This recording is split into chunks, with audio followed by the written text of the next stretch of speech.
Hi, happy Friday. Good to see everyone. Thank you for joining our Friday night beading class. And tonight we're going to be doing a crochet design. And so it's near and dear to my heart. Kind of fun little spin on beading is doing some crochet with beads. And so the design that I have to show tonight is a necklace, but this can certainly be made as a bracelet or an anklet. It can be made in so many different ways. So I was going to talk a little bit about all those possibilities and also show you guys a really fun spin on how you can turn your necklace into a convertible necklace. So on the mat, what I have is the class handout sample. And it was made with size 6 seed beads. And so all of the designs that I'm working on tonight, they're being made with the size 6. And that is just a really great match for me for the cord, for the hook size I'm using. But of course, feel free to change that up if you'd like. If it fits on your cord, you're in, you got it. So any cord can work and any beads can work as long as they fit. This is a really long design. And what I did was I used an entire tube, 22 grams of size 6 seed beads, and that's what it looks like right here if you use an entire tube. But you don't have to make it that long. You can if you want to. You can also make it a little bit shorter. Here's one that used probably about a little over half of a tube. And it was just a little bit shorter. I put a clasp on the end. I'll talk about how to do that. But in this design, I actually ended my ends as the center, as the focal of the necklace.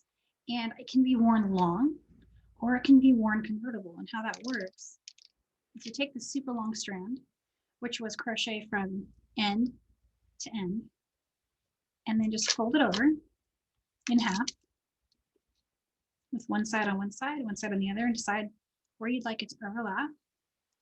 And then pull in one of these. These are some hook and eye clasps, and I used these little circles to do my pendant here. And then I used this hook as a way to make it convertible. So again, we folded it down, and now you just want to take one end and put it through that. And this works for more than just this crochet design. This works for any beaded design that you've got going. And there you go. You've got a claspable double strand necklace. And so that's the fun idea that I was going to show tonight. And I just wanted to show another, I got asked a question on social media. I made a bracelet, but I was asked, well, hey, how do I end a bracelet if I don't want to bring it down to that bead? Well, 2 ways. You can end it with like a clamshell finding, and I'll show that at the end if there's time, or you can do a little macrame closure. And so that's what I did for this one. Just a little cute way to end your design. And so the thread I'm using today is B-Lon. It's kind of like it's a Tex 210, so you know it's a thicker cord, but you could try to use other types of cords you'd like, as long as they fit your beads. And I'm using a 2.25 millimeter crochet hook. So the thing about crochet and tension and what hook size to use is it gets a little bit into the realm of what's good for you and your tension for your hand. And any other crocheters out there know for sure that most crochet patterns tell you to do like a little test swatch to get a good length and figure out you know, how many stitches per inch you create with that particular thread or that type of yarn. And so I did something similar for myself. And what I found is that for me, for my hand, I'm getting about 7 inches with 42 beads. And that's how it looks for me. So you can do a quick little test and see, well, how many, if I sit and crochet an inch, what does that look like for me? So that's one way to do it. And as far as hook size, I wouldn't sweat the hook size too much. Try to stay around this, you know, 2.25, but if you want to go up a little bit or down a little bit from this hook size, if you're liking the result and you're happy with using the hook that you've got, go for it. You just got to test it and just see what you like. This is a collapsible eye needle, and I'm going to be using these just to put our beads on the spool, because in bead crochet, you put your beads on the spool first, and then you work the crochet right off the spool. So there's no cutting until the end. You don't have to cut the thread until you get right to the end. And then just a few incidentals that you might want to have on hand. If you're going to stop working and set your work aside and come back later, you might want to have one of these. They're in the crochet section at Michael's. They're little stitch holders. They're actually, you could just use a safety pin if you have a safety pin.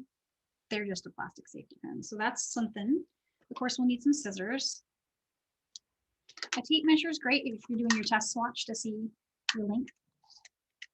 And then if you're doing a pendant, like we have in the handout, some cool charms or a pendant. And I am going to pull in one large bead. And the bead that I'm using is a 10mm matte Czech glass pearl.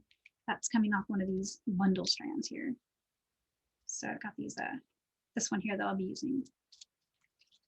And again, the way that looked here, just in case for a visual of what I did with it. I pulled it on here. That ring again is off the clasp set. And then I used a charm from here. All right, well, let's dive in. Let's get started. I'm gonna go ahead and open up one of my little thread containers here. And I'm gonna work with the black colors so that it's easier to see. And I thought I'd just go with a Hawaii mix, like our sample. And so I'm gonna go ahead and, well, the first thing I'm gonna do is I'm gonna trim the end of this just so I've got a little bit of fraying and some curl. So just trim that. And I've got a collapsible eye needle right here. That's one of these again. Just bring that on. I'm just gonna fold it over. And you don't need to unravel your spool too much yet. It actually will happen automatically as you're working. And that's kind of helpful that it doesn't unravel so you don't have a bunch of thread going everywhere. It's waxed. So I found when I was working this one that it actually kind of stayed put, even with the weight of my beads on it, until I wanted it to, and I purposefully pushed it down. I'll show you what I mean when we get going. So here's the collapsible eye needle. We folded that over. I'm working right off the spool. And I'm just going to start stringing. And I did not do a pattern for the handout, but I'm going to bring on 7 beads and then change color for this demo so I can show an easy way to get your count if you were trying to do a measurement to gauge your your tension. And so there's my 7, and I'm just going to do that for a few repeats here.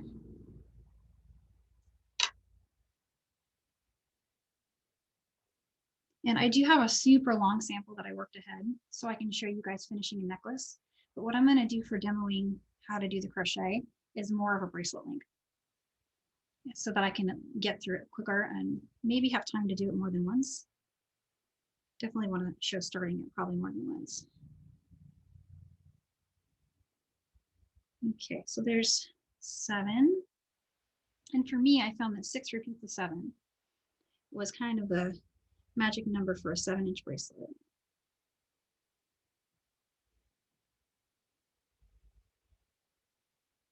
There's 5, and I'm color selecting. So I've got 6 and 7 there.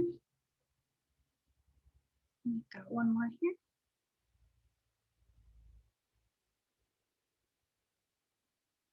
This is the prettiest mix. It actually has a lot of colors in it.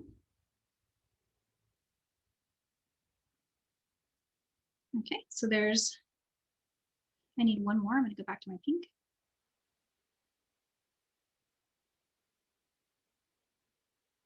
All right. So there's my bracelet. Let's get the beads out of the way. Let's get our hook. Okay, I'm going to take this collapsible eye needle. And when you're working with it, it's going to snuggle up right at the bottom. So it's not going to slide very easily. If you try to pull it off, just like this, it's going to snag up your thread a lot. So move it to the center and then slide it off. And save that because you can use these over and over and over again. So the thing about crochet that is the first step, and if you've never done crochet before, stick with me here because this is a really easy thing that looks hard, but it's actually really easy. We're going to make a slip knot. So this is a knot that you can make bigger and smaller just by pulling on the tail side. So how I start slip knots, and before I do the slip knot, I just wanted to mention, leave yourself a tail, 10 inches or so, that we're going to use that to pull through that bead. So we want to leave a little extra here. So doing that, leaving that tail, go ahead and just bring the thread over your fingers, come around, cross it, and I'll hold it there. And then go ahead and bring it down the other side. Hold it on that side too. So you've got, I'll do that once more. Got it cross over your fingers, go around the back of your fingers, come around, go down, and then just maybe use your pinky to hold it. And so what I do is I take my hook and I come up under this loop, I grab my other one, and I want to bring this loop under that one. So again, I'm bringing that side under that side. And what happens when you pull that loop up is you get this little circle here forming. And I'm going to pull this tail side, it'll snuggle right up against my hook. And if I want to loosen it again, I just pull my working side. And if you take it off your hook and you pull both sides, it's gone. So slip knot. I'll do that maybe 2 more times, and then I'll get started with the crochet part. So again, I'm just going to take that, leaving a 10-inch tail, and cross over once on the back of my fingers, cross over again, so over here, I'm going to hold it, and then just coming up underneath that front cord, grabbing the back cord.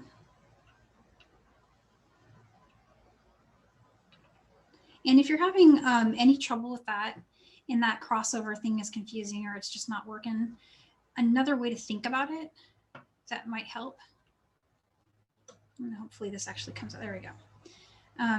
Another way to think about it is, so you went around. Now, what if you just made a loop right now? So just go over, going behind. And what if I just made a loop right now and brought it up underneath? And then just pulled it. And you can make that knot without even using your hook. And so that's all you got to do to get that slip knot going. And to tighten it, you would just pull on that tail thread. And I didn't leave my full tail length, so I'm going to go ahead and pull that out again. Let's do that one more time. I tend to do it this way, just it's kind of a habit from my old crochet days, because then it's already on my hook.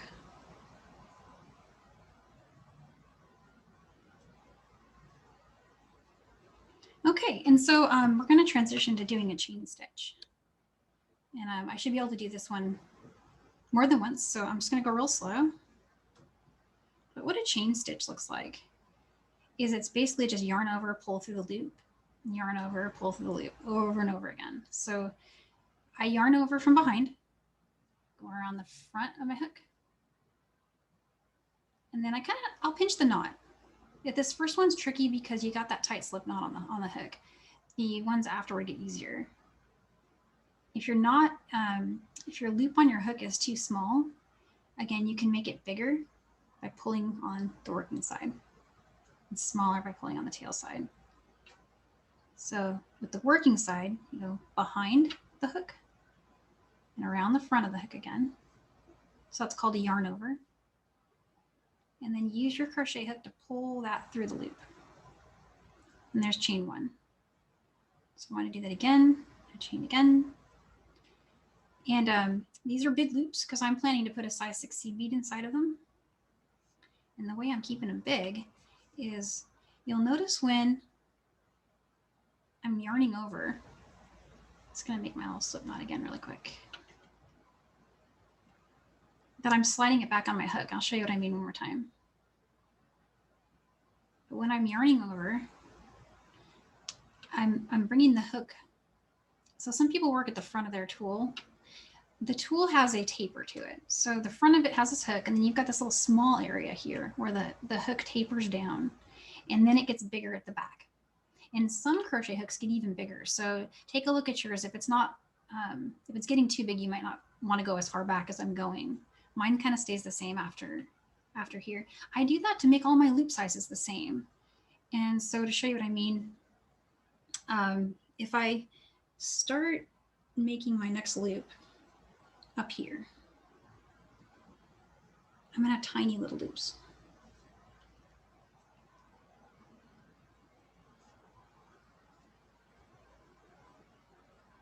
And they get even smaller. I'm having a hard time getting that to get that small and get it through my hook, but there we go. And so if I work down there, I've got these little tiny loops. So what I often do is I pull it back on the hook, and I get that to be kind of the round shape that was the same as the last one, and then pull through. So you'll see me doing that a lot. It's more pronounced with the beads.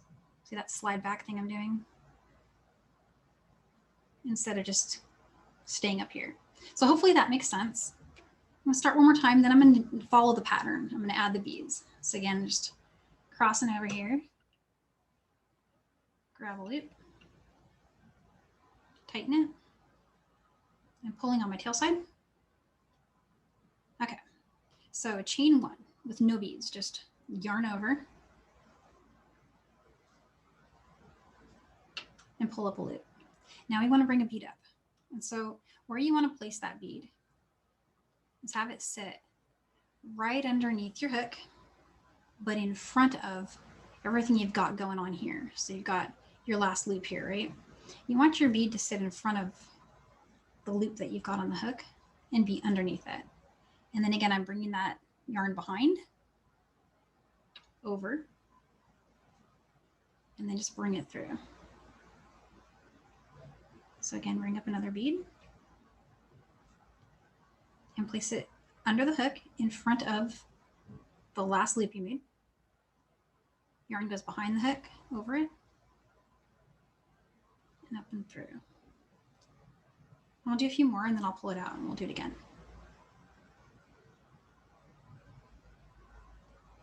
Okay, so bring that bead up, looping that thread behind.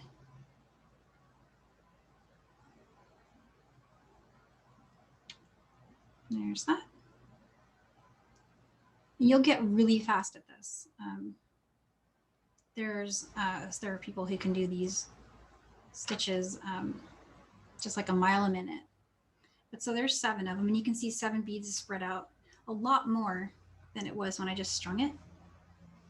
So I want to show that again. So I'm just gonna, whoop, gone. Cool thing about crochet, starting over is really easy. So again, we're just wrapping over, come up and under, got my loop on there. Oops, I lost my loop. Come back. There we go.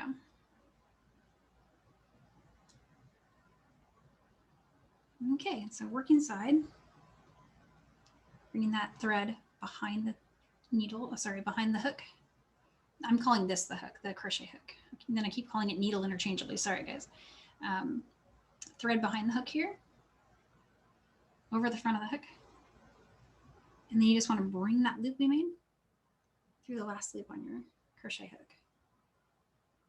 And now the bead comes up, sits in front of that, stays underneath the hook. You go behind it and over, and bring that loop through.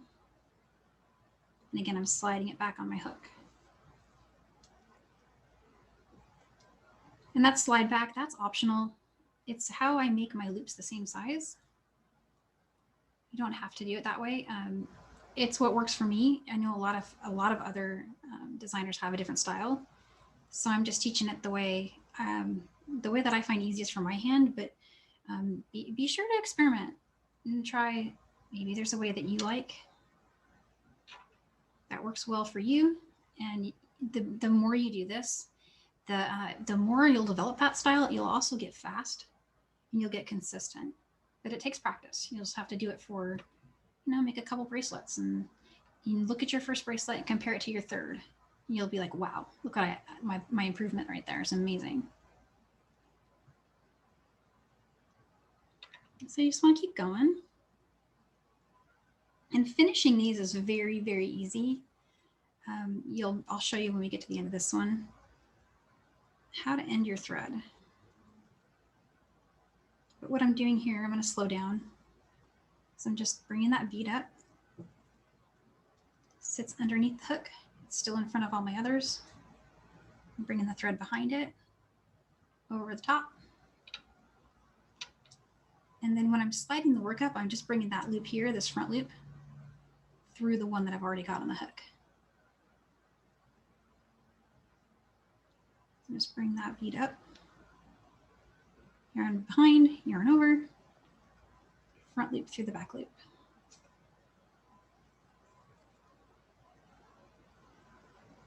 So yeah, and I just keep going.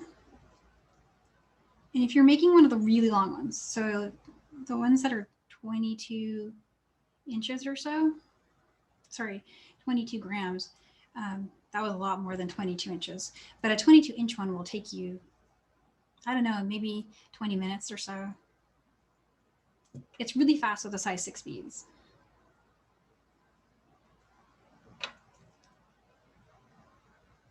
And so one of the pitfalls I've seen with doing this type of crochet, I've noticed some people have said, hey, my bead it's pointing in the wrong direction. So they'll have like, I'll try to simulate what they're talking about, but so you'll be working at it and you'll have a bead. I'm going to force it to go through here so I can show you what I mean. You see how I'm pushing it through my loop? This is an accidental thing that happens with loose tension. And then of course, you bring your yarn over. Here, it's hard for me to force that mistake there, but okay, so then I tighten it. And you see how it's wonky? One of them is forward, one of them is backward. That happened because my loop was really big and my bead went through it before I yarned over. If you're seeing that happen, tighten up your loop a little bit. When you do that, it'll also happen that it won't pull out. So you'll have to force your bead through the hoop to get it out. So the way to prevent that is just making sure this diameter here, the one on your hook, is staying tighter or smaller than the bead you're trying to string. If it's bigger than the bead you're trying to string, there's a chance it goes through it. You get that wonky forward-backward thing going on. Another thing is if you pick up your work, bring your hook in so that the back, this is the back of your work and this is the front of your work where your beads are. Bring your hook in the same direction. So for example, if I was to kind of just, I need to put this aside, go do something else, and let's say I hook it and I go walk off and do something else. I come back and I start working this way. See the back of my work is now facing the front of my hook. That's going to put my beads backwards too. So it's just something you'll have to play with when you sit back down and you start working again to decide what direction to put your hook in. But for me, now my beads are going to be facing that way. And that's what I wanted. And let's see if I got it. And yeah, so they should just be facing that same direction. That said, it doesn't structurally hurt your work. It just, you'll have them kind of spinning in your design, which is not the end of the world. Might actually look kind of cute. But if that's important to you, that's how to achieve it, how to keep them in the front.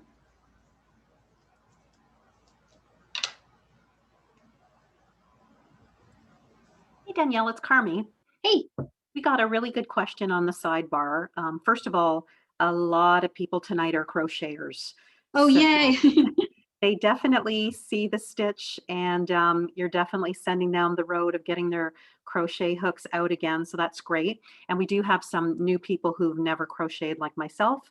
So you doing it slowly is really helpful. But one good question someone just asked is, what if you didn't put enough beads in at the beginning? Yeah, if that happens, that's okay. It puts you in a spot of having to guesstimate how much thread you need. But you can always add more. But in order to add more, you're going to have to come over here and unspool and make a guess. How much thread do I need? Try to over guess. And then put your collapsible eye needle over here and string new beads on that side. Okay, so it's not over. You have an option of cutting the thread. Yeah. Probably cut a lot of extra for thread because you don't know, and you can save that. So I'm glad you answered that question. Thank you. Yeah, no problem. That's happened to me before too. I've done that before. Yep. But lately, I put too many. People are really saying that the watching you do this is very zen. It's zen to do it. It's like a relaxing thing. I don't know how to describe it. A lot of people take these projects with them when they go on trips because there's no loose beads. You can do this work sitting at a campsite without your usual table. And like, you know, if you're on a plane or something, because if you ever tried to get beads out on a plane, yeah, don't do it. Well, try it. But it's hard. They just kind of, the beads want to move around and they want to fall off that tray. That's for sure. But this crochet thing is cool because you can do a lot of neat stuff. And if this is something that that you guys like, I would really love to teach crocheting onto a component. I did one for John Bead. If you guys want to see it, it's on John Bead's page. You'd have to scroll back through the Instagram feed. And it was like a bright yellow. I used our knotting cord and some crystals, and I just went to town on a washer using just chain stitch and a single crochet. And it's easy. It's really, really easy, and it goes really fast. And everyone's like, oh my gosh, that looks so hard. That's so complicated. And it's like, oh no, they took me 10 minutes to make, and I could teach you guys to do them in probably about that amount of time. They're really easy. But once you open that world of, hey, I can crochet on that, then you start looking at every hoop and every component is like, oh, I wonder what that stitch will look like on that component. And it means you can make a direct connection to your necklace because you come off of it and just start chaining like this. And like, yeah, so many great things you can do. So now I have added my last bead. And so if you were wanting to test your tension to see like, okay, how tight did I do that? Just come along. And I got about 7 inches for 42 beads. So that's what my hand did. And yours might be different, and that's totally okay. But knowing what that is early can help you figure out how many beads to string for a project if you know how long you would like your necklace to be or your bracelet or anklet. And so I'm going to, at this point, what I'm going to do is I'm going to put a holder on this one. Because if there's time at the end, I'll show you guys how to do a clasp version. I'm hoping there is. I think there will be. But I'm going to switch to a really long one that I made earlier and show you how to finish that one. So this one is a little shorter than my class sample. It's still really long, but it's not quite a full tube of beads. And if you're loving these colors, this is the amber mix. And I did the same thing, blocks of 7. I just color blocked it just for fun. And I'm down to 2 beads over here. So again, what I'm going to do is I'm going to come in here and make sure I've got my hook going in that right direction. I want it to put the beads on in the same direction. So that's why I did that. I've got 2 beads left to go. So I'm going to bring those up. Come around. Oh, and there, see, it's doing that. So if that happens to you and you don't like it, go ahead and pull that out. And let's see if I can change direction here.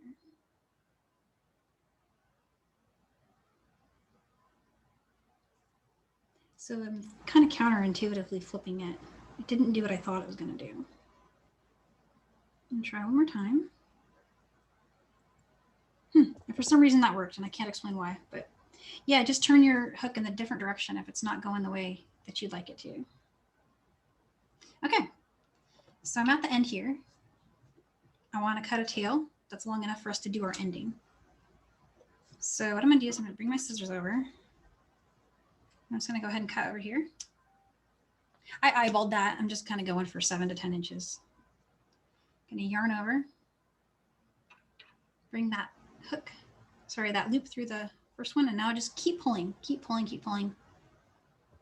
and the thread's going to come out. What happens when you do that is it just becomes a knot. So that end's done. This was my starting end.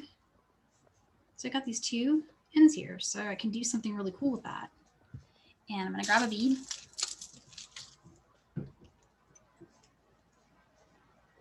Oops, there's that. Out of the way here. So I need a bead, and I also need a hook. Not a hook, sorry, I want a ring. These are on here pretty tight, so I'm just gonna push it down. Hopefully I can get this off of there.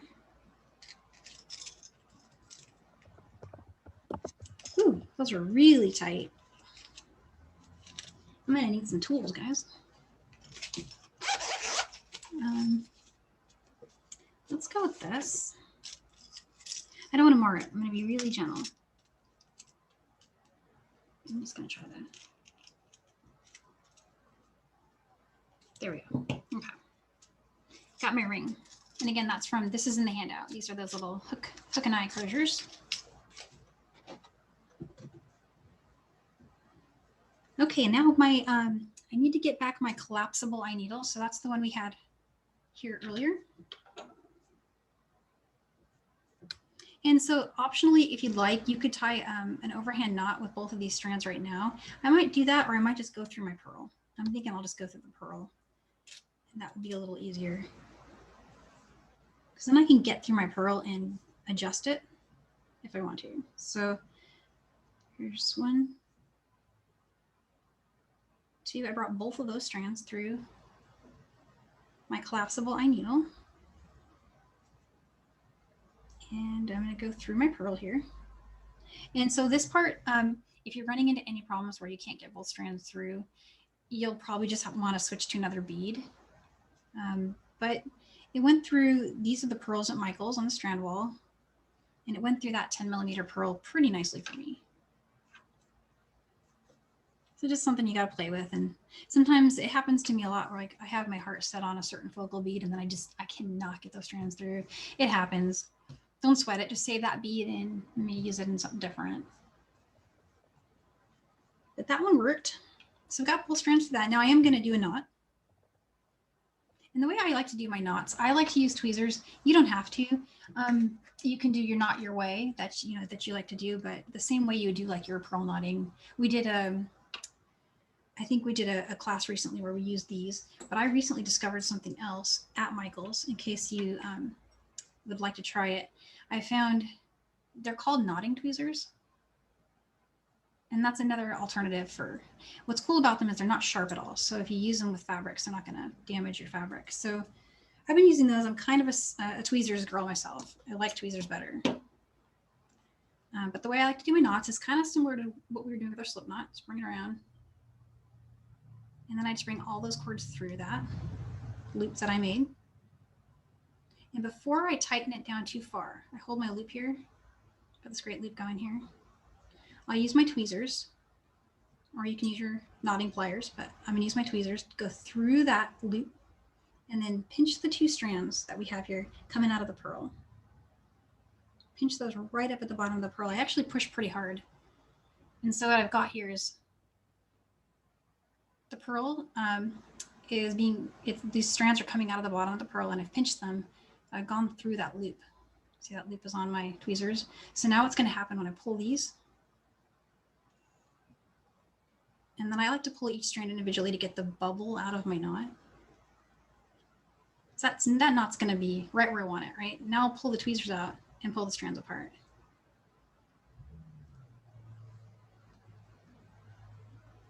And so there's knots on there pretty good.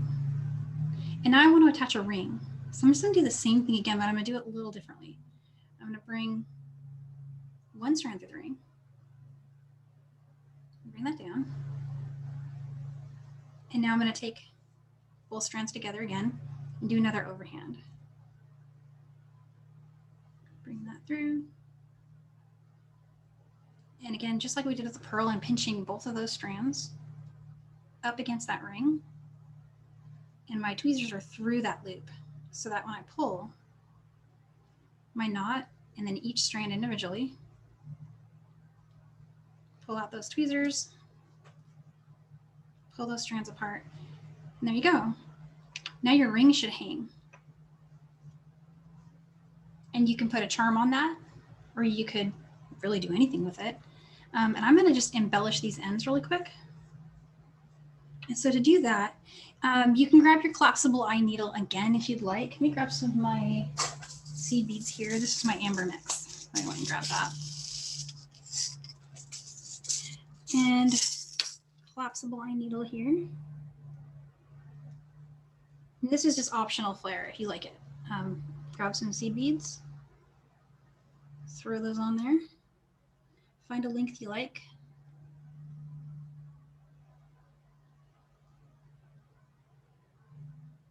And then just with one strand, I'm just doing one strand right now. Up underneath there. And I'm using my tweezers because I decided where I wanted that knot to be and the length I wanted this side to be. And I'm just using the tweezers to hold it. Now I'm going to pull it tighter and bring my seed beads down. And then just test that they don't slide over it. If they slide over it, so mine just did that, you might need another knot. And again, that's where those tweezers come in really handy. Bring that through, and now I can make sure my knot sits right on top of my other one by placing those tweezers just below the knot I just made.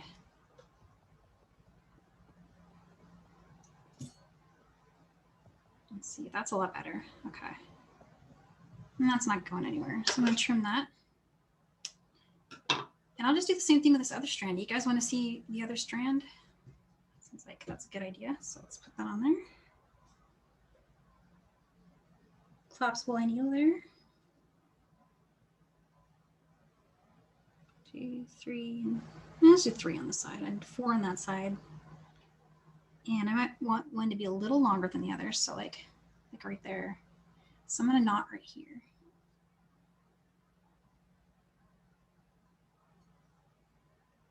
Just kind of vaguely remembering where that is.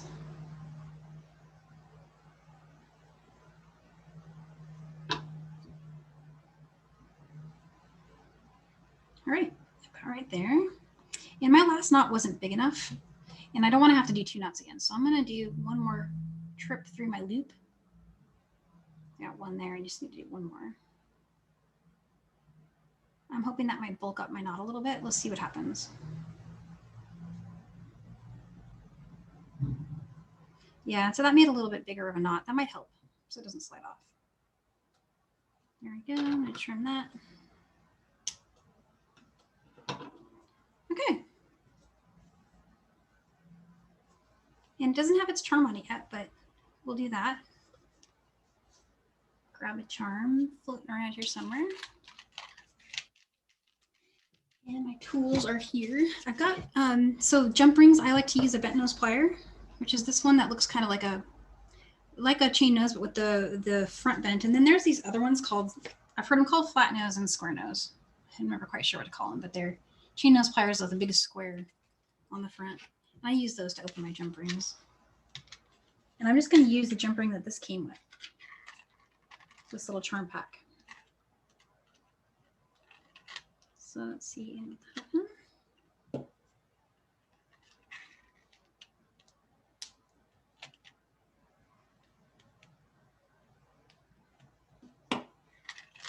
You could also just cut that. I just thought of that now.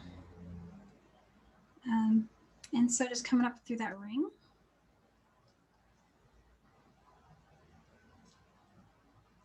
And though the way I open and close jump rings is that lateral motion. So a motion that's like that.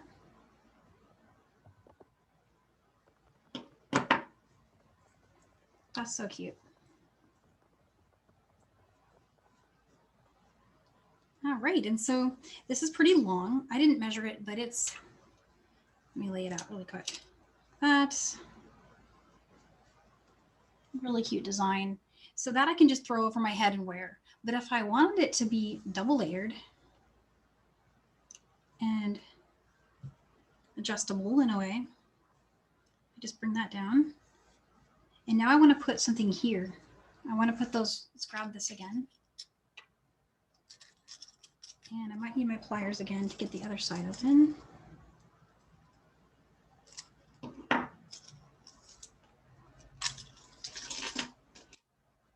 So I'm just going to flatten that back. I kind of adjusted those. So 1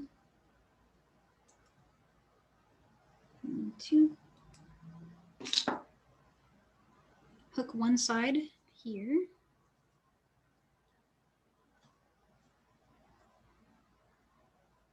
And I try to get the whole cord inside of it so you know it moves in there. If you didn't want it to move, you could put that hook through your actual stitch like that. And then it would not go out of place from that spot over here. But either way works great. You can do. And there you go. There's a double layer necklace. Danielle, your students are thinking out loud, and someone's realizing this might be really great sunglasses holder or even a mask holder. So it's great that you demonstrated the knotting so that if they didn't want to have the one bead at the bottom, they could just knot and maybe attach a jump ring on both sides and then attach a sunglasses component. Yeah, for sure. And that was, I did get one question before class about that. Someone messaged me and said, well, can I put a clasp on it? And how do I go from a knotted end to a clasp? What's a clean way to do it? And well, I showed this one earlier with the macrame, but if you wanted to be able to attach a finding, I'm going to bring back the one we were just working on. Just this one here. And I'm going to finish it another way. So this was the starting end, so it's already got a knot going there. We need to make a knot over here, just like we did with the other one. So we were crocheting along, and this time without bringing up a bead, just yarn over, bring your loop through, keep pulling until the whole thing comes out, and then just tighten it down. You've got a knot on that side. So what now? You could lay them across each other and do that macrame thing, or clamshells to the rescue, and a little bit of glue. So we give you,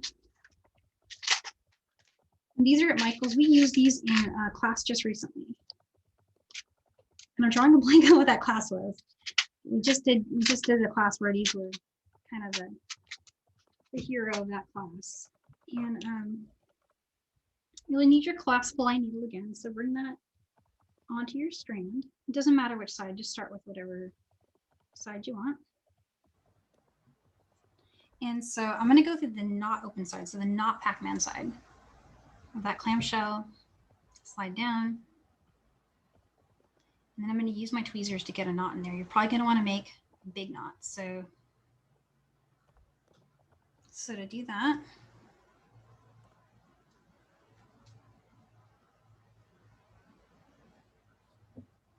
I'm going around. And to get that to stay in there, I'm going through the loop, and I'm going to pinch the strand inside the clamshell and pull down. Get that knot to sit inside of there. And that's a good knot. It's not going anywhere. You'd want to put a little bit of glue on it. And then you close, trim, of course. Trim it at a length that's just about, you know, just below where your clamshell is going to close. And then you close the shell, roll that, and attach your clasp. And I've got time to show that if anyone wants to see it. I probably won't glue. Danielle, yes, would you show the clamshell again? Yeah, let's do, I think what I'm going to do really quick is throw a dot of glue on that, because I've noticed it really helps if you've got that going. So we'll let that dry, and I'll do the other side. And this is GS Hypo Cement. It has a little precision applicator on it. This is at Michael's. And we've used it for some other projects, so I bet a lot of you guys just already have it around. I put my needle on the other side. And again, I'm going through the clamshell in the not Pac-Man side, in the closed side. Bring that down. I'm just gonna do that same thing again, that knot where I go through the loop twice. So there's that. Go through once, go through twice. So I've got that kind of a loop on there. And before I tighten it, I need my tweezers again. And go through the loop.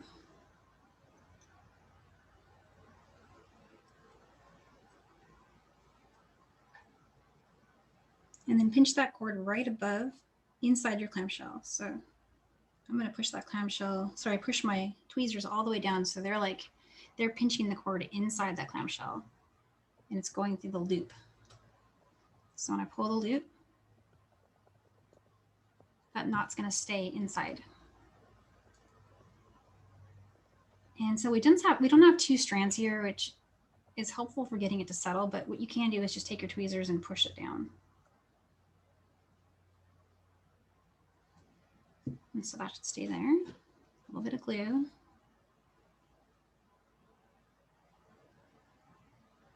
Okay. Or a lot of glue if you squeeze the tube like I just did. This glue tends to like just come gushing out when you do that. And so the side I just glued, I'm gonna let that one dry while I work the other side. So that was this one. So let's come back over to this side. Let's trim it. I use flush cutters for this. The reason I do it is I just kind of want to get right next to my knot. You can just use scissors if you want, but I find it easier to see.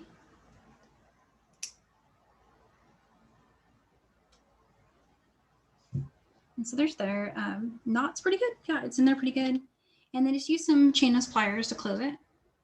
Bent nose, chain nose, whichever is fine. And you'll need some round nose to roll it forward. So the way these clamshells work is they have this open loop at the top. A lot of them are like that. Some of them aren't. Some of them have like a ready to go loop, but if yours doesn't, start rolling it down higher up on the plier. And then as you start getting close, move down the plier until that loop makes contact. Now these loops from Michaels, these clamshells from Michaels are strong. So the loop is really strong. And I'm not even worried about it at all. Some of them tend to be looser. If you get one like that, you want to, some brands tend to have a looser little like prong here. You can always roll it on top of itself if you don't feel secure about it. So same thing over here. I'm just coming over here and trimming this.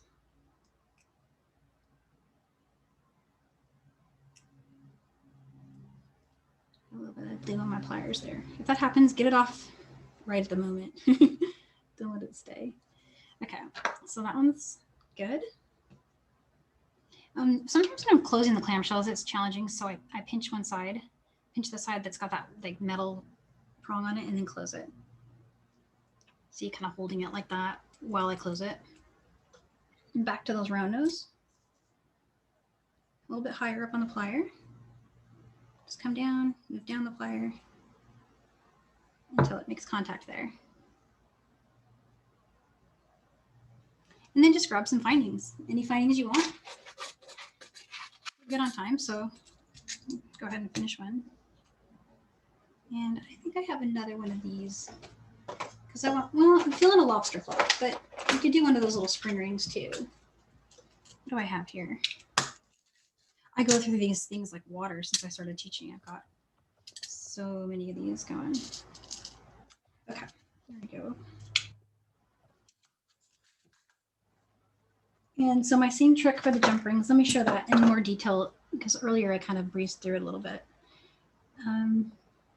Finding the seam on your jump ring and kind of pointing it away from you, pinching one side. I like to use a square nose and get the bent nose. And I'm going to do a lateral motion to open that.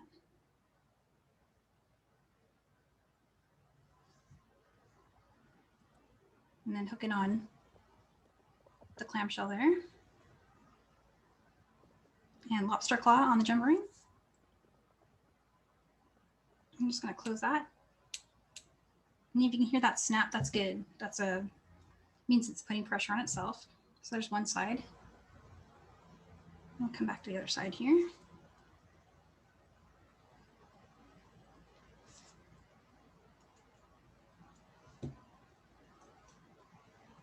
All right, and through there. Easy peasy. And you've got a cute bracelet or anklet, just like that. And so if you're, if that works for you, one of these ideas for closing it works for you, then That's great. If you're using another kind of cord, so this is all these were B-Lon, but if you were using something like a Chinese knotting cord and you couldn't get it through the clamshell, that happened to me right away with this. This was my prototype before I did this class, and I was going to go through a bunch of teaching this knot here with the Chinese knotting cord, but that knot, I've successfully done it live exactly one time, and the rest of the time I've fumbled. So all that is a barrel knot. You can try it. There's so many great YouTube videos out there for how to do a barrel knot. You can do that with your Chinese knotting cord and use hypo cement, glue it, trim it. You can even burn it. You could do a little macrame section, but ending different cord types. Oh gosh, we could do a whole class just on that. So, but that's something to try, and don't let it deter you from experimenting for sure, because there's always a way. Danielle, sidebar is great, and people are definitely following along. I have two questions. Sure. Number one, do you happen to know, or does your tweezer have any kind of marking on it that would help people find it? Yeah, they have like a pack of 4 at Michael's. That's one way, but my marking has a 5. And it's in a package of 4. The ones at Michael's are. Okay. I don't know for sure. So I have stuff in my stash That's okay. Thank you. Yeah, but I did find, because I did research that before, I wanted to make sure I had something similar, and this looked a lot like the one that comes in the 4-pack at Michael's. It looks similar. And then there's also this. And is that a Bead-A-Lon knotting plier? Bead-A-Lon knotting pliers, and it comes just up as knotting pliers, like in the tool section on Michael's. Thank you. And the very last thing I'll ask you from your students tonight is, because it's crucial, can you show the sliding knot one more time? Yeah, for sure. So you just want to take the end of your cord, and what we're trying to do is bring up a loop through a loop. So we make loop number 1 right there, right? There's loop number 1. And then we make a second loop. And I am placing that second loop behind my first loop. And then I bring that second loop up through the first one. Then you got to get your fingers out, which is hard. When you bring that second one up through the first one, you get a loop inside a loop. So another way to do it that might be easier to show, because flipping my hand might be part of the confusion, is bear with me here. I'm thinking out loud. But so here's my loop number 1, and now I kind of just made a loop, right? I just folded that over just like that. And now what if I just took this one, and I just went over here and grabbed it? That would work too. So you just want to make a loop and then make another loop and pull that second one through the first one. Thanks, Danielle. I think we're all going to have to practice that if it's new to us.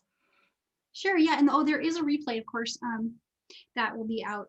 It's usually, since we're Friday, we typically don't see the replay pop up until Monday, but the crochet slipknot, there's a lot of really great crochet classes on michaels.com now that I've been watching myself because they're so great. And they always cover slipknot in detail. And some of those instructors have a different way of doing it than me that might make more sense. So you can always just, try different instructors and see which ones you like. And then so real quick for next week I want to see you guys again for Super Duo Cuff.